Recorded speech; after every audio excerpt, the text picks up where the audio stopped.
Thank you for tuning in to another episode of InRange. This is the November 2018 Q&A. These questions are provided by Patreon supporters at the $5 and above level. You could be one of them if you're interested. We appreciate the questions. We always get more than we can handle every month, so these are curated. However, we try to get to them eventually all over time. So I think you have the paper of power. Yes. With all of the questions. I have it in one of the many pockets of the world's ugliest BDUs ever invented. Those are Russian, is that correct? Yes, pink Russian BDUs. Desert camo. Allegedly. Okay. Although actually, you know, the SAS, or the British, did kind of pink for the desert. You know, maybe that's actually made for the future warfare we're going to have on Mars. There is a Space Force coming. They're always thinking ahead, aren't they? Space Force. Yeah. Space Force. All right, let's go with the first question. This is from Nick, who says, I asked last month for all our CMP Garand folks, but when testing the Shuster gas plug in the M1, were the commercial loads safe at the minimum M2 ball setting? I.e., did the M2 ball setting always bring the commercial loads down to M2 ball oprod velocities? Love your content. Keep it up. Thank you, but no. Well, let's explain to the audience first real quick. Okay, so maybe not everyone knows what this is. If you haven't watched the video, we did a video in which the M1 Garand is designed for a specific load out of ammunition that keeps the oprod velocities and pressures at the right place. And if you're using commercial ammo now that's not to M2 ball spec, you can actually bend or break the oprod. Right. So there's adjustments. So there's a little plug you put in that has a vent hole. You can change the vent holes in and out to get any type of ammunition to be within safe parameters on an M1. That is the Shuster plug. Correct, and that's what we're talking about right now. So the answer is no. If you are using something that is loaded hotter than M2 ball, what you have to do is adjust the Shuster plug to match the ammunition that you are using. If you set the Shuster plug to work properly with M2 ball and then you shoot hotter ammunition, bolt will be moving too quickly with the hot ammunition. There may be a circumstance in which one particular gun, which is a unicorn at a specific gas vent setting, might have some magic sweet spot that works for both, but it's not the way to do it. You put in the largest gas vent, and then you keep reducing the diameter of the gas port hole or gas vent hole. Other way around. You put the biggest? biggest? In the smallest one. Oh, no, because the vent out of the gun, not into the gas port. Oh! Right. Yeah, so you put the biggest vent hole in, and then it won't cycle. It'll short stroke. And you just keep putting in smaller diameter gas vents until the gun reliably cycles with the ammunition you're using. Does that mean that do you know exactly what the velocity of your operate is? No, but you know you're within safe parameters at that point. Yep. So that's the way to do it, and I would not recommend trying to find a sweet spot between this and that. That's defeating the purpose. Right. If you want to never have to adjust it, get ammunition that's M2 ball spec, which really isn't that much of a problem in the first place. This is only really an issue for someone who wants to use the M1 for hunting. And that's become more of a deal. Like I think PPU and stuff sell M2 ball spec ammo right off the shelf. Yeah, they do. You don't have to find surplus or anything American like that. Eagle has one as well that's specifically for the M1 Garand. So. Next question is from Colton, who says, repeat question here. What was the first known use of optical sights, and what would they have been on?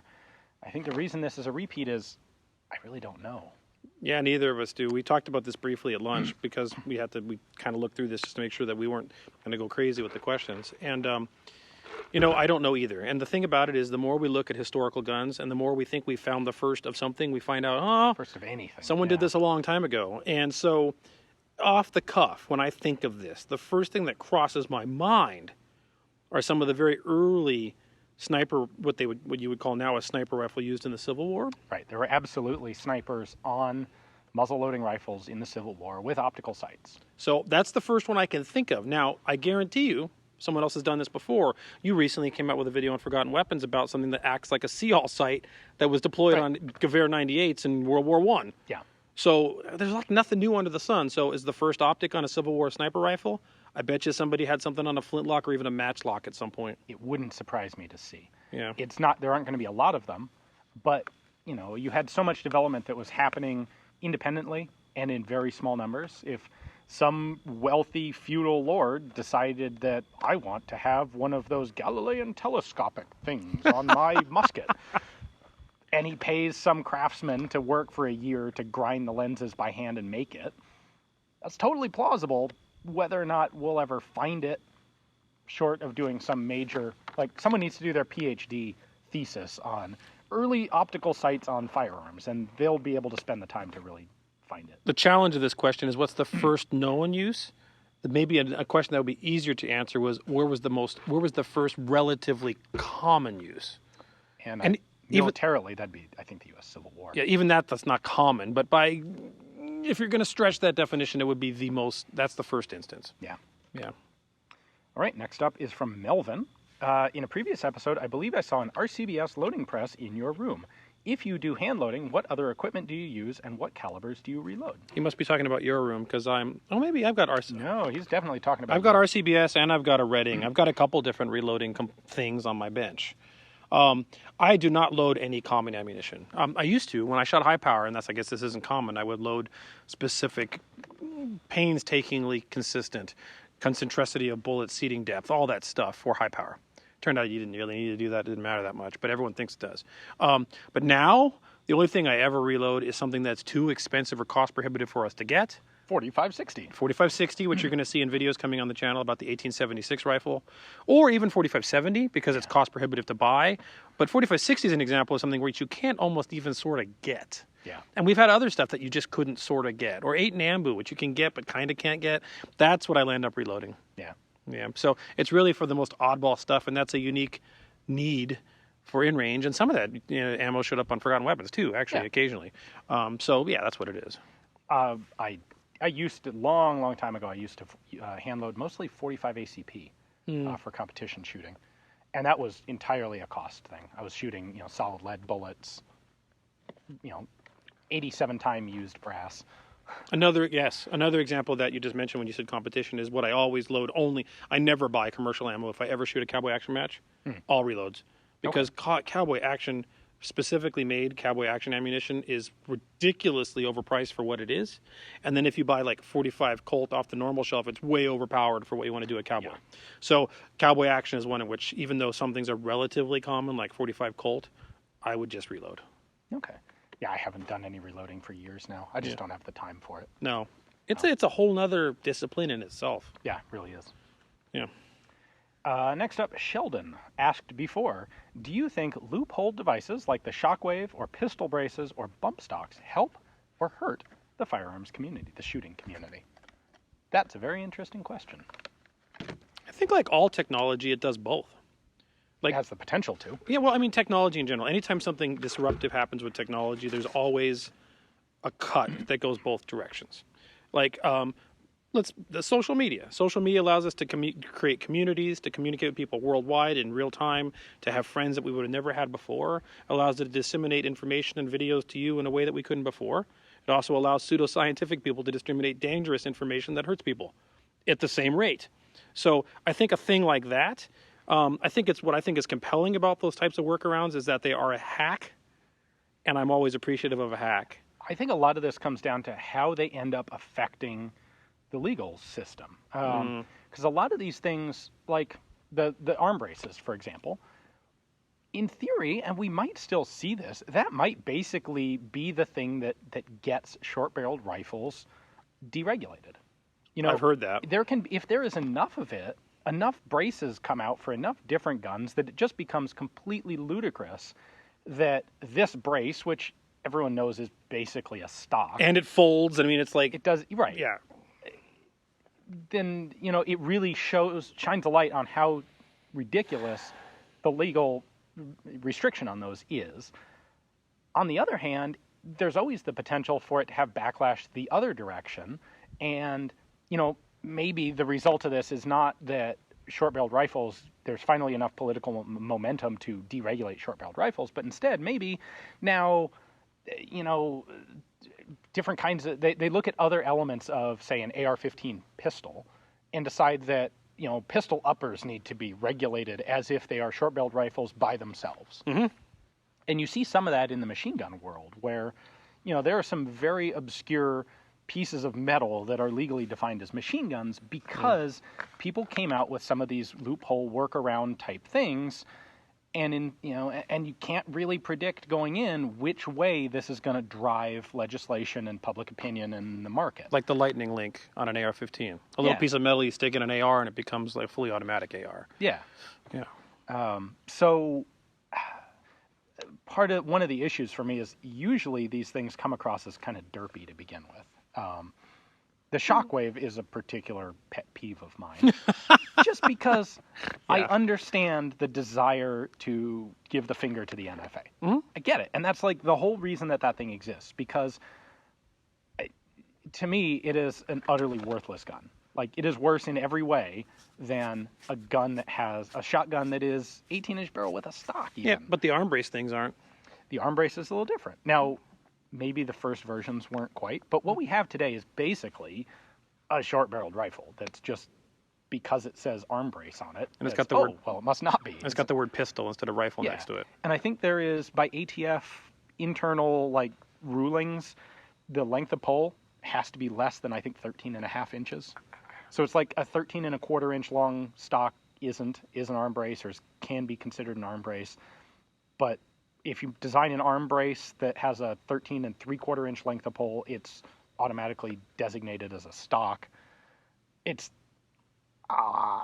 Well, while a lot of this stuff is derpy, as you say, you don't have to agree with this, but I'm gonna say that I think that I find that the when there are laws that are inappropriate or poorly written, it is not, I don't know, I'm going to say duty because that's not the right word, but it's always very impressive to see the ingenuity that man will come to not break the law, but bend the law to conform to what they wanted to do but fail. That's right, Morpheus. I think that that's an important role. I think that these things serve a role in proving the lunacy or idiocracy that sometimes some of our laws exist in. And it's not only guns. We see this in other stuff too. Oh, certainly. Yeah. There's a qualification that I'm not really making here between, should someone be producing this? Yes. Should you buy it? No, it's stupid. Don't buy it. But yes, of course it should be available. I think it's, but I agreed. That's where I run into. But I think the point of it being made is worth having, especially when the laws are particularly lame.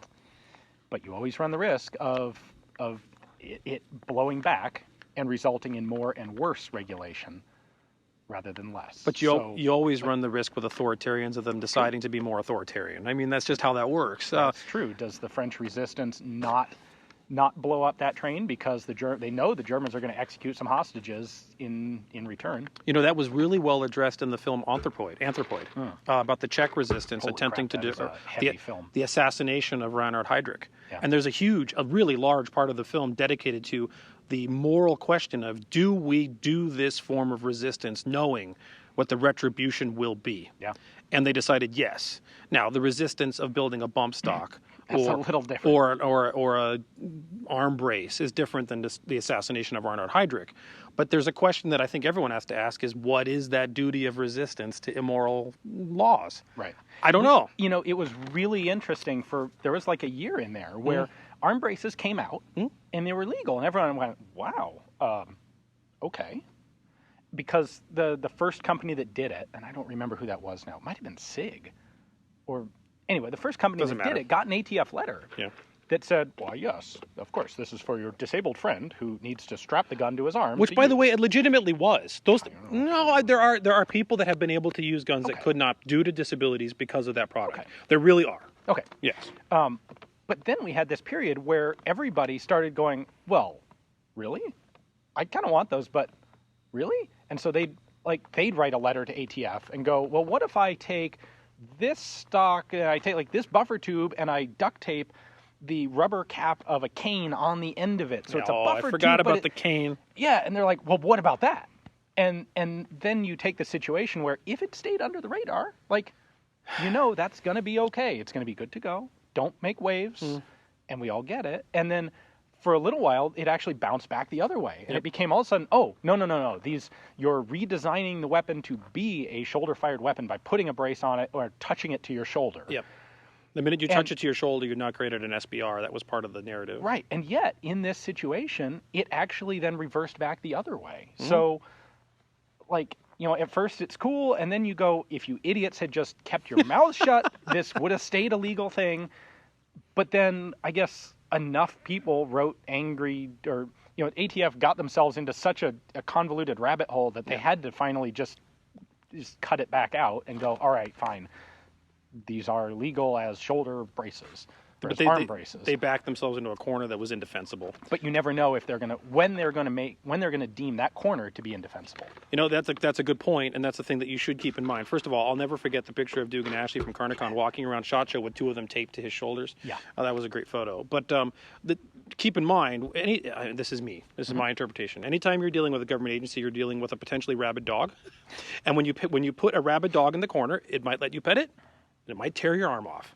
And that is what you're dealing with. Yeah. So, yeah. But in regards to the question, I think that they have value in terms of proving the idiocy of some laws and rules. Hopefully, people will understand and not hold it against us if we choose not to be on the cutting edge of trying to promote that stuff on publicized video. Yeah. Well, I mean, what we do here is talk about technology and how these things work. Yes. And for the most part, these things don't work very well. So Yeah, we proved that with the shockwave. All right, let's move along here to Nick's question. Any plans for a wheel gun, lever gun themed match? Probably. Yeah, I mean, we're going to do some How about, lever... like, next month? Yeah, probably. We're going to do some lever gun stuff coming. That's part of the lever gun project was to... we don't need to talk about the gun here because that would give away some of the stuff, but the one that we think was the right answer, and we're going to try and demonstrate that on the clock. Yeah. So, yes, absolutely yes. There's really no reason we can't do wheel guns. No, In fact, I think wheel we should. guns are in many ways easier than auto pistols because you don't have to scrounge up enough magazines for a revolver to go through a match. You just have to have the ammunition. In fact, if you recall, when we started talking about the lever gun project, one of the things that I was theorizing is that they would have a pretty large repository of cartridge conversion 1860s or 1861 or 1871 Colts. Yeah. Which are chambered in 44 Henry, which would have been the cartridge that was chambered for the 1860 Henry rifle, or even the 1866 in some degrees. And so, as a result, that seemed like a logical thing. So I think we'll probably run some pistols of that accord. You could run a single action army too, for that matter. But yeah, I think absolutely we're going to do that. Yeah. All right. Mitchell says, what do you like living out west, and what are your thoughts about moving from the deep south out that way? Well, I guess it depends if you like humidity. Yeah, the deep south's very humid. And I can't say snakes. You have different snakes over there than you do here. Yeah, yeah. I mean, the open spaces out here are hard to fathom unless you've experienced them. The ability for the shooting sports here are, especially in Arizona, are outstanding. Essentially the best in the country. I know someone else could be like, Texas, no. No. Texas is not as good as Texas. Arizona is the winner when it comes. If you want to shoot or be a competitive shooter, this is the state to be in. There's no possible other place. I mean, there are places that are okay. This is the winner. Yeah. There's a sense of freedom and openness when you're out in the desert in these open spaces, I think. And I think, I don't know, not to be too cultured, but it's a very accepting environment. Yeah. You can kind of be what you want to be in the West. Still, I mean, this is why people went West. Right. You were out in Chicago and you're like, kind of don't like this, or they don't like me. And then you land up in Arizona territory and you're like, meh, and everybody's like, meh, and that was kind of how it works. And there's a lot of that still going on. Yeah. So I think that that's another benefit of the West. I don't know. What are your thoughts? Well, there's like what you're saying. There are a lot of racially charged elements in society today, and the West has the advantage of largely being free from a lot of the historical baggage on that. Oh, it's still here, but it's to a lesser degree. Yeah, but it was never here very much. You know, there were no people here, really, during the Civil War. There were some. Our biggest Civil War battle here wouldn't qualify as a battle in the real Civil War. It was like 15 guys on each side. It was a skirmish. Yeah. So yeah, I think that there's some of that there. I love the West. Temperamentally, I like it. I like the weather. I like it being dry. Yes, it gets devastatingly hot in the summer, but there are pros and cons to everything. You suck it up. Yep, exactly. But you don't have to shovel sunshine. Correct. Yeah. And we don't really have any natural disasters here. Not really. Aside from the amount of sunshine. No. Yeah. Well, yeah. I mean, wildfires. Not down here in the low desert. No, not really. There's not enough scrub. You know, this stuff that you see back there, that doesn't make a forest. The last significant earthquake was in 1886. Yeah. Yeah. I don't know. Anyway, moving on. London says, why, in your opinion, do many companies have outlandish ad campaigns or social media? And he pulls out specifically Q/Kel-Tec/spikes. For the same reason everyone does something like that, because it gets attention. Yeah. I mean, we see this with even our own content. I mean, the goofier or more silly or the more outlandish the video is, the more legs it has. Yeah. And some of the other content that's highly intellectual and I think more valuable doesn't get the same legs. Yeah. Look at the Old West vignettes on InRange. There's some of the most effort put into those that I think are some of the most educational content on the channel. They don't get the most views, but a view of us throwing a gun in the mud gets 1 million views. Yeah. So, I mean, that these are either wrong, but it's the same reason. We were at SHOT Show years ago, and the Mossberg, it was the first year Mossberg came out with that ridiculous chainsaw thing. And I walked up and I picked it up, and this was before, we didn't film it for InRange, or I don't even remember how many years ago it was. I picked this thing up, I'm like, what is the purpose of this? And I have to give the Mossberg guy credit. You know what he said to me? You picked it up, didn't you? That's the answer. Yeah. Jim, I got nothing to add to that. You nailed it there. David has a question for you, a cybersecurity question for Karl. Are VPN services worth it in general, and Nord VPN specifically? Also, what cross-device password program for Apple devices would you recommend? Well, VPN, if people don't know what that is, it's a virtual private network. And what you can do is subscribe to these services. You connect to the virtual private network third-party provider, and then they egress your traffic to the internet somewhere else. And they may egress it in a different country. They may egress it in a different part of this country. They may egress it in a different city. But the concept behind this is that they are privacy-oriented, and they obscure the origin of your information or your IP address in surfing the net. Right. Is it worth it? I don't know about Nord. I haven't researched Nord. I would say that in the advent of the way they actually now track the heuristics of your computer with browser heuristics, super cookies, other types of tracking devices that are on your system. The VPN will not obscure that. So you should be a little clearer that it depends what you're trying to do with a VPN. If Yes. you're trying to watch the Olympics for free on the internet and it's geofenced out of the U.S. because one of the broadcasting companies has an exclusive license. Perfect for that. If you need a VPN so you can watch, Canadian broadcast media, none of that sort of, you're not worried about the NSA tracking you down on that. If you want to use the VPN as a shockwave version of a trick to get around geofencing to do something like that, absolutely it's worth it because it serves that purpose. If you think that it's going to provide you some sort of magical privacy online, it will obscure elements of your activity from certain elements, but it will not obscure all of it, and it absolutely will not prevent you from being tracked in terms of your activity based on your system's heuristics and other things. If you were to tie a VPN into some sort of ephemeral virtual machine that you burn down every time you use it or leave no trace behind, don't ever log in with username and password. I mean, there's ways you can do that, and a VPN would be part of your strategy in doing that. But if you think that it's obscuring or helping you with privacy in terms of your daily usage, it really isn't. Does that make sense? The other question was passwords. Yeah, cross-device password program. I hate to answer this because everyone's going to tell me it's wrong. No matter which one I pick, someone's going to say it's wrong. If you're willing to believe in encryption and to store your passwords with a third party based on the belief that their encryption is properly implemented or have been tested to be implemented and that they do not have keys to your data and only you do, then the answer I would give for that is my preference is a company called LastPass. They were acquired by Citrix fairly recently. I don't know if that's deprecated their capabilities. They've had a few security flaws themselves. Anything on the cloud will. But their basic approach to the architecture is pretty solid. If you do not want to deal with a third party, then what you need to do is start doing something like KeyPass and then keeping your repository of your passwords encrypted on, let's say, some sort of third-party storage facility or on your phone and on your device and replicate them. And then that's safer than keeping it in some third party's hands. But my preference is LastPass. It has the cross-platform connectability, and it works really well. If you use LastPass on your computer at home, though, not on your mobile device, do not tie the LastPass or any password manager app directly into your browser. Go to the app, get the password, cut and paste it by hand, because if it's tied into your browser, that's another loophole back into the system. All right. Craig says, what is InRange TV's target market? Or to put it another way, what types of viewers, demographics, shooting background, etc., does InRange target? Curious about your answer to this first. Well, obviously, only the ones who are good-looking with exceptional taste. That want to support us with Patreon? Did I say that? Helps. No. But I mean, is that the answer? I mean... Oh, see, I wanted to see your answer on this before I said anything. All right. I don't know that I don't think there is a target demographic. I think that we do what we think is interesting, and that the audience comes with us, or the audience is there. So that is certainly the factual basis of it. Like when we decide what kind of content are we going to do, it is primarily, first and foremost, driven by what do we find interesting. This implies that we're actually doing targeted content based on the audience we hope to get with it. Right. And that is not the case. This is literally what we think is interesting. We do what we want to do, and there's an audience that happens to, thankfully, also exist with that. Now, it happens to seem to be that audience is some degrees of marginalized gun owners that aren't necessarily represented in other gun media. Like they're the ones that are on maybe they're a little more fringy, or their politics are a little different, or whatever, or they're European.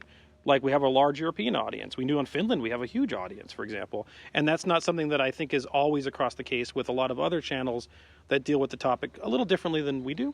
So that's not a goal, but it happens to be an end result. I think if there was a single target market that I would describe for InRange, it would be people who are interested in practical application of historical firearms. Because there are a lot of people who are interested in collecting historical guns, and there are a lot of people who are interested in shooting modern guns. But the overlap between those two is kind of, I think, where I want InRange to be. That's where the Venn diagrams meet. Yeah. Now, exactly. we do modern guns too, though. We do, yeah. Yeah. But people who are interested in shooting historical stuff, to my mind, are often going to be interested in shooting modern stuff, or at least understanding it, knowing about it. Okay. What new developments are there? Like, is this Kel-Tec, or is this Desert Tech MDR better than the EM2? Well, yeah, so that's true. We're bringing, one of the things that we're trying to do here is look at modern stuff, equipment, firearms, through the lens of historicity. Yeah. And so by doing that, we can compare that, like you just said. And not everybody has the ability to do that because you've had hands-on some of these things, so have I to some degree. So not everyone's interested in it either. No, fair. No, but when you see something that's supposedly new on the market and you go, oh, that devise is pretty much identical to what the Japanese tried to do on their light machine gun. This is not new. And that's something I think is unique to InRange, but I don't think it's an intended purpose to make a specific demographic. Okay. But I do think that we bring a different demographic as a result of our focus. Fair enough. Yeah. Next up is Carrie, who says, Karl, insulted. All right. Yeah. Fine. Karl. The FN57 is an expensive handgun even for any of the FN high-end offerings. Is there anything about it that justifies the cost as things stand? If not, would that change if armor-piercing ammunition was legal and reasonably accessible? I think we can both answer this. Yeah, I think we're going to say the same thing. It's a meme gun that really has not a lot of application. It was made for a specific niche purpose, and because of that niche purpose, it got media attention that made it therefore popular, even though in actual application it's pretty minimal in its capabilities. Yeah, honestly, I'm not really interested in a 5.7 no matter how cheap it is. You know, it's a fun gun to shoot. It's flat shooting. It has minimal recoil. I can get a 22 easily. But in terms of the cost and what it brings to the table, even with armor piercing, I don't really need armor piercing. Needs an interesting word. I don't have... If that's a concern, you know what else you have? You have your M4. I mean, seriously, it's not the pistol that's going to do that for you. It was never designed to be a standalone thing, really. It's the natural companion gun to make next to the P90. Yes, and the P90 has an absolute PDW application that, in its full auto guise, it's freaking phenomenal. Yeah. I think it is. And if you're making that and its ammunition, obviously, why would you not make a handgun to go along with it? And there's some weirdness on the pistol where the safety is located, for example. Strange. But in terms of cost and what it brings to the table in performance, no. It is a niche gun, kind of memey, and it got popular based on the media outrage about the supposed armor penetration of what was SS-190, I think it was called. Yeah. And that's the reason it's popular. If it wasn't for that, that gun would have come and gone and disappeared off the market in a month. It would be the more reliable version of the Kel-Tec PMR-30. Yeah. Which kind of flared up briefly because, ooh, it's got a huge magazine. It's nicely made. You're right. It's a quality pistol. Yeah. But next up, Wes says, hi, I am a Canadian planning on making it to Desert Brutality, Would I have more fun with my 3-gun gamer gear or my Canadian C7 clone and more tactical type gear? I think it's interesting. I read that in character, by the way. You did. We don't have any poutine here, though. I'm very sorry about that, No poutine. Yeah. I am sorry. Canadians are cool. So I'll answer this while you're thinking about it. It really depends on what you want to get out of Desert Brutality. To me, often the fun is trying some interesting combination of historical gear. And if I could win, awesome, that's great. But I don't go into it expecting that I'm going to win. And winning is not my goal. My goal is to do better than I would have expected I can do. And if I can meet that goal, I've had a good match, I've enjoyed it, and I've met, that's the purpose. So if you are more concerned, if you're more interested in being, I guess, do you want to be the best that is possible, or do you want to be the best that can be done with a certain set of handicaps? So if you want to find what is my maximum potential to do this match, then get the gear that gives you the best advantages. Go with gamer gear, go with tactical gear, and find out, how good can I possibly be? If you are more interested in what do these limitations mean and how good am I at overcoming limitations, then I would say take some more historical stuff. It depends on what your goals are. I'll tell you, we'll always provide a venue that, well, we'll always try to provide a venue that can facilitate both of those types of approaches. Absolutely. And that's part of the brutality matches in general. We've seen that at both Desert Brutality and Finish Brutality. And will be the case for Desert Brutality 2019 as well. What we try to do, and you really, with the stage design, is create a match environment where the best possible gear doesn't help you that much. Well, that's because the best possible gear is a salami attack towards getting better. The reality is that if the stage designs are based on practical real-world applications of the martial use of a firearm, then the reality is you don't need to have that to succeed. It will help you to some small degree, but you don't need it. So in that regards, when I think of what we do at Desert Brutality, I got to say my answer, my gut, is to go with the old stuff. I think it's more fun. And there's also the aspect of you can run gamer gear, 3-gun gear, Anywhere. to its maximum potential speed in lots of places. Desert Brutality is kind of its own sort of match that you will have a hard time finding elsewhere. Yeah, I mean, there's what big match that has 160 or 200 shooters, which I don't remember what the number at, but what big match could you legitimately bring an iron-sighted AKM and finish the match? I can't think of one besides not a lot. Desert Brutality, Tiger Valley. Yeah, boy. Well, Red October, but that doesn't the way count they're anymore. going, it doesn't count. Yeah, you could bring a stick. We were actually thinking that it'd be fun next year if they do the same thing at Red October to run it with a gun that has no sights. Literally no sights. But I mean, in terms of actually having to hit things, the AKM, you could take it to Desert Brutality and Tiger Valley, and I can't think of any other venue where that would be viable. So that tells me something about those venues. It also tells me that we're doing something unique and different, and I think that therefore those old school guns are probably kind of cool at Desert Brutality.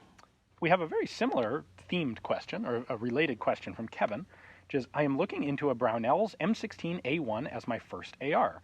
Are carry handle mounted optics a good option, or is it Picatinny or go home?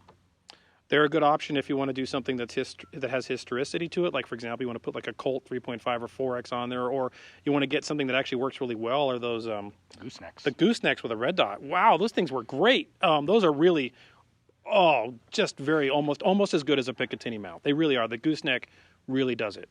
However, you are always behind the curve with that carry handle on there. So if your goal is to have the best performing AR-15 with some sort of optics, go Picatinny or go home. If you want to do something historically interesting, then that's different. I have a slightly different take on that. I was going to say, because you can get 90% of the maximum potential optical capability for a non-magnified. As long as you're restricting this to like a red dot, you can get 90% of that out of a gooseneck. And so to my mind, go for it. The gun's got more character and it's more interesting with the carry handle. Gooseneck's superb. Yeah, put a gooseneck on it. You can put a totally modern red dot on that gooseneck, or you can mount an old Colt 3 or 4 power magnified optic to the carry handle and learn just how much those do truly suck. Yeah, that's why I'm snarling over here. You could get an old AN-PVS-2 and bolt it to that. That'll show you, boy, I thought the 3X was bad. This is really, truly pathetic. I think you've got enough options with a carry handle that... That makes me quiver only because you're now limited to a gooseneck with a red dot. But here's the thing. Kevin is planning on an M16A1 deliberately as his first rifle, which means he's clearly interested in the historical element of things. I can say this. I did run I was planning to do video on this and I never did, and I don't know why, and we should. During the What Would Stoner Do development project, I was running an M16A1, or one of the old AR-15s in the M16 config, not even an A1, with a gooseneck and a red dot on it, and it was excellent. It is really fast. Yeah. It is almost as good. Yeah. So, Matt? And to me, almost as good is plenty good enough. Yes. Kyle says, if you had a time machine, would you rather go backward or forward in time to experience the firearms or weapons from that period? This is easy. Go forwards, because we can always get reproductions of stuff from the past or originals. Depends how specific the time machine can get, because there's a lot of stuff we can't get reproductions or originals of. Okay. Like, it'd be fun to go back in time to the 1950 NATO rifle trials and play with, like, okay, here's your 280 caliber EM2, here's your 280 caliber FAL, here's your T25 from Springfield. Yeah. And by the way, they're brand new guns. They have no market value. We don't care if you break them. In fact, the whole point is to find out what will break them, so here's 10,000 rounds of ammo. Go have fun. Yeah, that's true. That'd be pretty awesome. At the same time, going 100 years forward to find out if we're using M16A6s or, like, laser rifles would also be very interesting. I think forwards is more interesting than backwards in this one, because I think we can get most of what's happened in the past. Also, we could open a bank account now and then go forward in time No. and have the interest to buy whatever it is we like. I saw that in a movie. It was called Back to the Future Part 2. Right? Yeah, Part 2. Yeah. Brian says, for your go-to rifle, what optics would you pick? We were just talking about how this is like the most interesting discussion subject in firearms today, well beyond what gun would you pick. All these Magpul adapters are Magpul adapters, so it doesn't really matter. For me, for what I need all that stuff for, and for what I would use it for, I'm going to keep going back to just a red dot. I mean, I don't need to shoot past 200 yards. Red dot's the fastest, most reliable thing with no eye relief. And while we did some stuff with what would Stoner do that we looked at, for example, the Trijicon 1 for Acupoint, which was exceptional, I don't see a need for me to have anything other than a red dot, and red dots just rule. And I would say the best red dot I'm aware of right now, if I had to go buy one, if I was going to get one red dot for free, it would be an Aimpoint Comp M5. Yeah, some Aimpoint. The size, the battery life, the quality build, the durability. So we're both on the same page, red dot. Now, it is situationally dependent. I would agree. For me personally, like right now, I'd go with an Aimpoint. So your go-to Comp M5. rifle, your go-to rifle? It does say go-to. And in fact, my go-to rifle is my What Would Stoner Do carbine. And I actually have an Aimpoint Comp M5 on it. There you go. There's your answer. We had the Holosun, and the battery life on the M5 is so long that it's effectively, it's like 15 years. It's essentially infinity. So to my mind, the solar aspect of the Holosun is cool. And when money's involved, it's a far, far better compromise. But I had the option to get an M5. But the answer is still a red dot. Yeah. And if I want magnification, I'll put a magnifier on it. Yep. Fair. Let's see. The Wolf... Anthony says, what degree of physical fitness would you consider as a prerequisite for desert brutality? Running. Which I suck at. How far? Well, then it's obviously not that much of a prerequisite. If you No. It's I would say intervals of sprint intervals. There's no distance running. I don't think that's quite the question he's asking. Yeah. Like, if I weigh 600 pounds and I can't hurdle a 1 foot tall obstacle, No. can I do desert brutality? No. And so at some point there is a line of, 500 pounds, 450 pounds. I don't know what that line is. What do you think on this? Well, traditionally we have done obstacles that you have to go over, which typically max out at 3 or 4 feet. We've done obstacles you have to go under. We've done weight. If you can't pick up and throw like 60 pounds. See, I would put it lower than that. Yeah. Because you don't have to be the guy who's out there, getting 20 yards at a throw with a 60-pound kettlebell. No, you have to be like Swedish for that. Christopher. Yeah. But if you couldn't comfortably pick up and throw like a 35-pound kettlebell, the thing is, every challenge in desert brutality you can just not do in exchange for a granted Probably a severe cataclysmic penalty. Yeah. But there are a few, like on a Casarda drill, if you can't throw the kettlebell, you can't just skip it.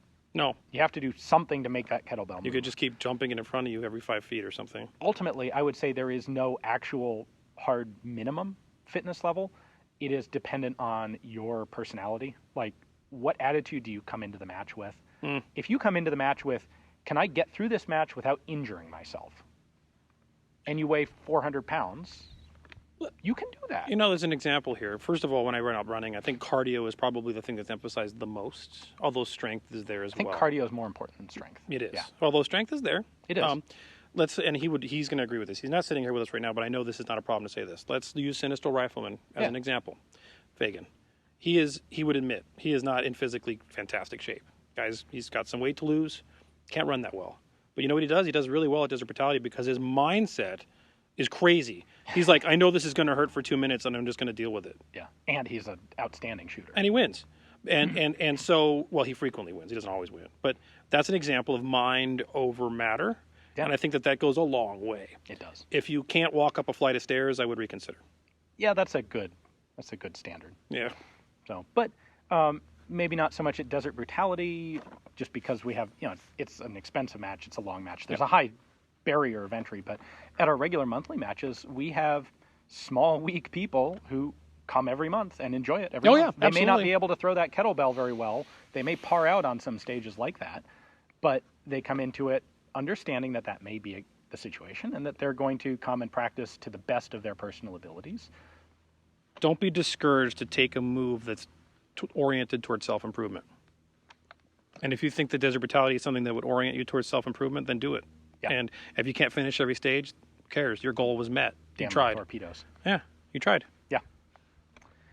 Frank, no, I'm keep getting one ahead. The Wolf Pilot now says, what should I take into consideration when using a Mauser C96 9mm? Change of springs, ammunition, what? Well, ammunition's important for the 9mm. You said. Yeah, I was going to go. Okay, all right, that changes something because I was going to say if you're going with 7.63, don't put any of that Tokarev stuff in there. We don't want to put Tokarev in a 9mm one. Either. No. But Tokarev ammo will fit into a broom handle Mauser, and it will blow the gun up. Eventually, yeah. So don't do that. Yeah. But we're talking 9. The first and most important thing to look at is the locking block, the stopping or locking block assembly, which is in the rear. That thing should not be cracked. When you take the gun apart, there's this little stop, that's bolt stop. Excuse me, not locking block. Bolt stop.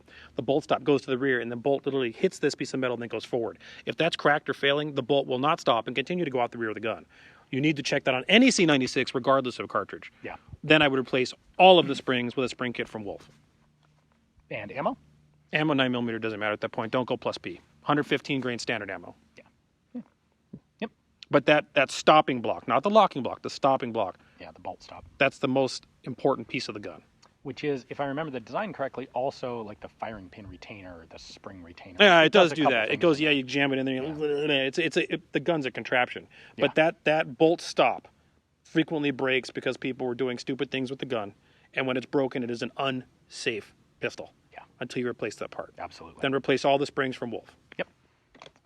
All right. Frank says, if Aimo Lahti had successfully migrated to the U.S., how might his influence have affected U.S. service weapons development? I have no freaking clue. This is you. I don't think it would have at all. Okay. I hate to say this because Finland is great, and I really like the Finns, and most of the Finnish guns are good, but most of the Finnish guns that are good are not the ones developed by Aimo Lahti. That's true, actually. Most of the Finnish guns that are good are guns that other people developed that the Finns took and made better. The Valmet is an AK made better.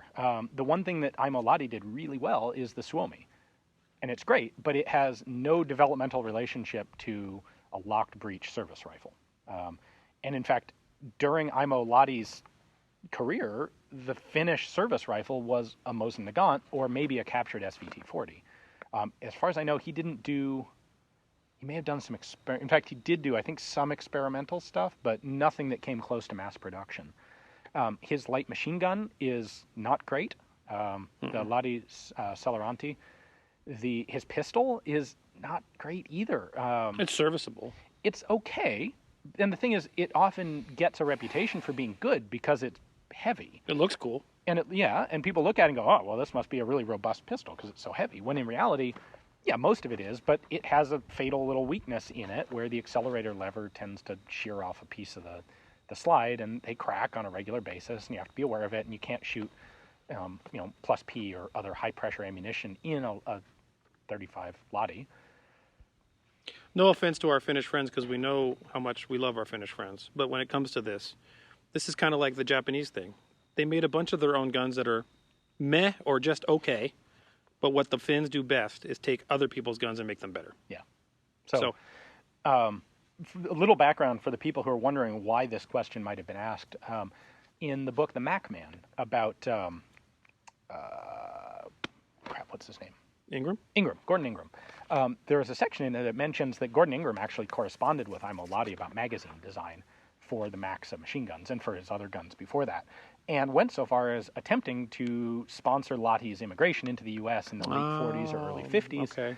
That immigration was rejected on the basis that because Lahti was Finnish and Finland had been allied with Germany, he was politically undesirable, and I guess the U.S. government decided that he didn't have any of the right skills that they would be willing to overlook that undesirability. He didn't fit the Operation Paperclip model. No.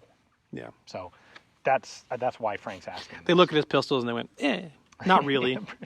We have enough submachine guns, thank you. Thanks. No.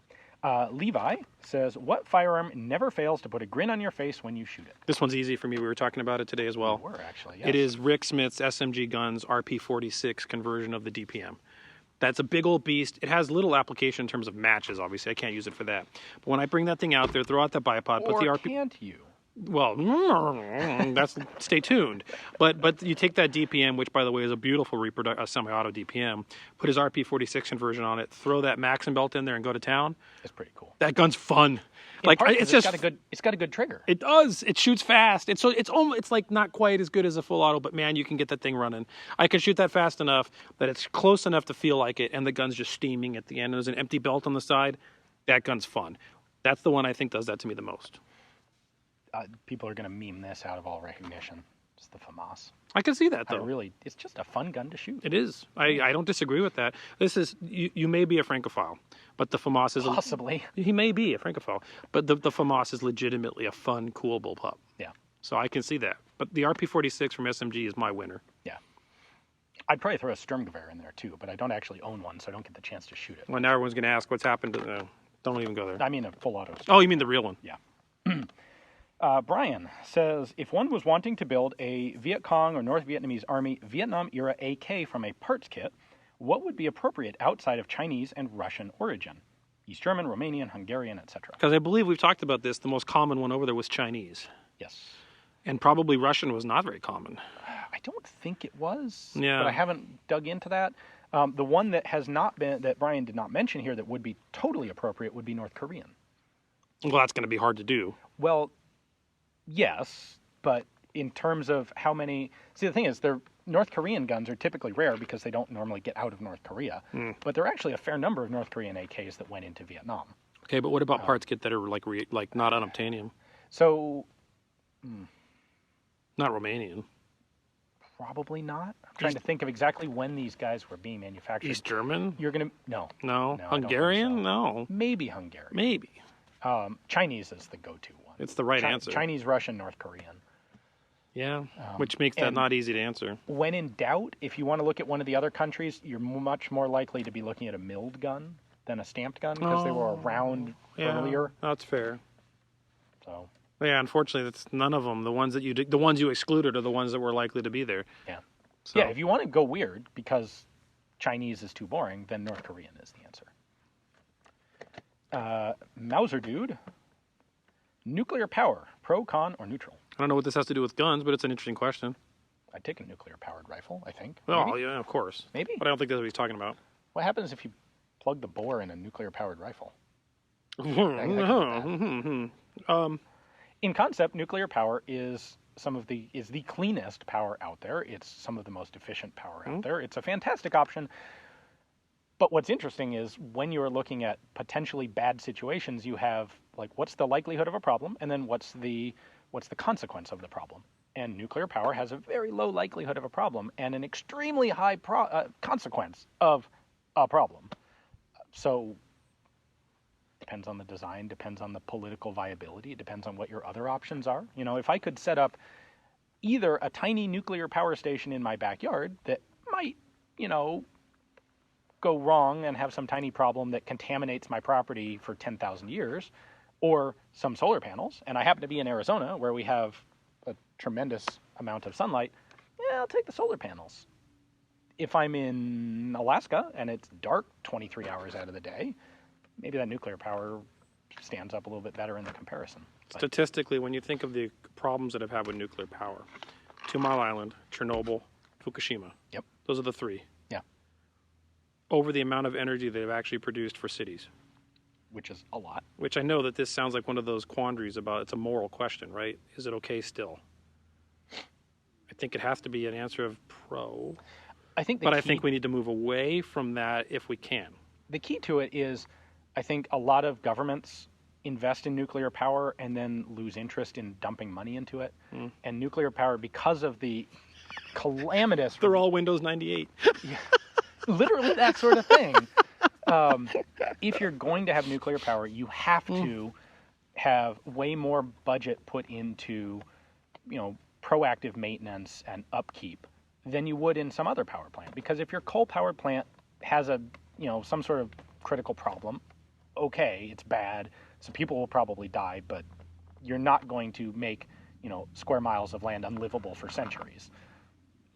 What I've seen with a lot of the nuclear plants is that either the design was not ideal in the first place, like putting one in the tsunami zone. Well, Chernobyl was another example that was a bad design too, the graphite thing. And there were, so many problems. Like, with a nuclear plant, you have to give people more leeway for, I just have a weird feeling that this might not quite be right, so I'm going to, shut it down or not do this experiment and investigate more in a way that I think often when you get into this bureaucratic mode, it becomes just totally routine. Yep. And if you say something like that, you get overruled, and then 3 Mile Island happens. Well, or Chernobyl. I think people, I bet a lot of our audience realize this or not, but when the Chernobyl incident happened, it was a routine drill they were going through, but it was like a second-tier group doing it, and it went wrong, and they were like, oh, and then boosh. Yeah. So, it's interesting in that this is a nuanced question that could go on for hours. Are we better off in places where we can do it to run more safer forms of energy like solar power here in Arizona? I think the answer is yes. I think that should be where the emphasis is going forward. But it's interesting, and I don't want to get into politics, but when you look at things like, I can tell you right here in Arizona, try and put solar on your house, and you're going to find out there's a myriad of interesting political interests and hands in the pot preventing you from maybe putting solar on your property in a place like Arizona because they want you to buy it off the grid. That's a real thing. Now, that's stupid.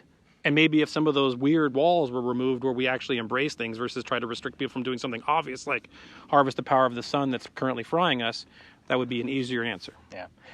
It occurs to me that there is also a question of, like, I'm making these jokes about nuclear power making things unlivable for decades, centuries. Well, a lot of fossil fuel use will ultimately kind of have the same impact on the entire planet.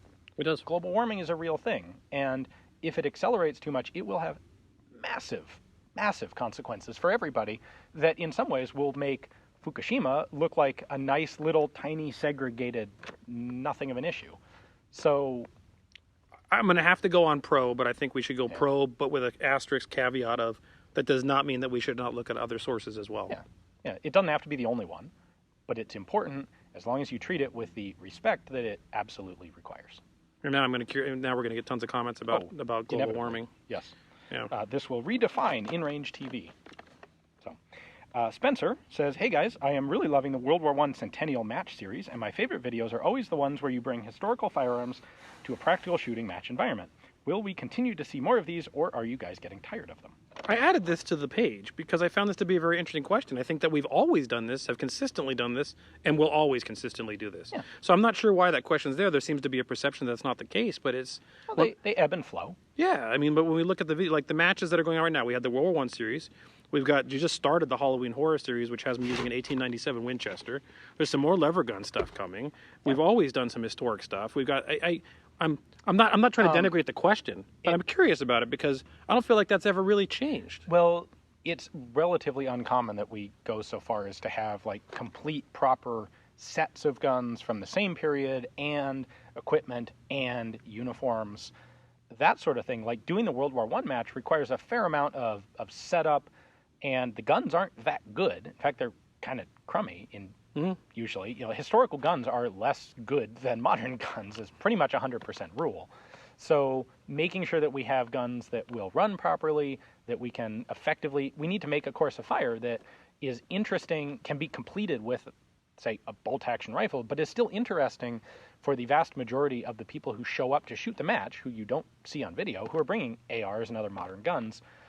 It has to be a match that's actually interesting and exciting and fun for them. The World War I match had 65 shooters and 19 people brought World War I gear. Right. So that puts things into context. But in terms of this question, which I'm not trying to denigrate the question, I'm just surprised by it. It's like, for example, Red October, I brought the VZ52. Yeah. My goal there was clearly not to be competitive. It was to bring a historically interesting rifle. So I feel like that's always been baked into the InRange thing, and it will never change. I hope it doesn't change. Why would it? Then it wouldn't be what we're doing. And personally, that's what I find the most fun. You and I were just talking about, hopefully, Tiger Valley 2019, that you won't be in Narnia, which we'll plan around, like an M1 Garand and a G43 team. One of us will shoot the German gun, one will shoot the American gun. It'll be a collaborative. We'll be on a team together. But I think that's a fascinating video. Like, we're already planning that would be what we'd want to do next year. Yeah. So, yes, it's always going to be there. And our last question is from Derek. What are some of the best shooting surplus Mauser action rifles you can buy? This is easy. Swede. Yep, Swede. And if you don't want to restrict yourself just to Mausers, I would absolutely throw in the Swiss K31s and Schmidt-Rubens. Oh, or a P14 or P17. Yep. The P17. Are those? I don't know that those are known quite so much for their accuracy. But they're a Mauser action, and they're fantastic guns. They're a great gun. If it's pinpoint bullseye sort of accuracy, you want Swedish Mauser or Swiss. He says best shooting. Best shooting. Well, I don't know. A P17 shoots great. I think a P17 is a good answer. So in my great gun. my answer is Swede or P17. Or Swiss. The ammo for the Swiss is kind of drying up a bit, the surplus. The nice thing about the Swiss stuff is the surplus was match grade.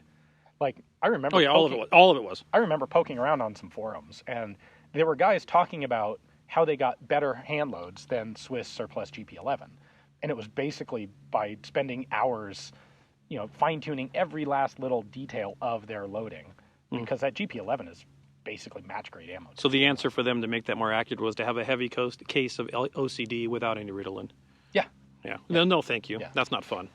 But if we're going to stick to Mauser, Swede, and the P17 is a phenomenal gun. But what you're saying makes a lot of sense, too. Yeah. All right. That's all. That's all I got. I think we went longer on some of these questions. There were less of them, but we went on good deep depth on them. Hopefully you guys like this stuff. As I said at the beginning of the video, this is from the $5 and above Patreon supporters. That's where the questions come from.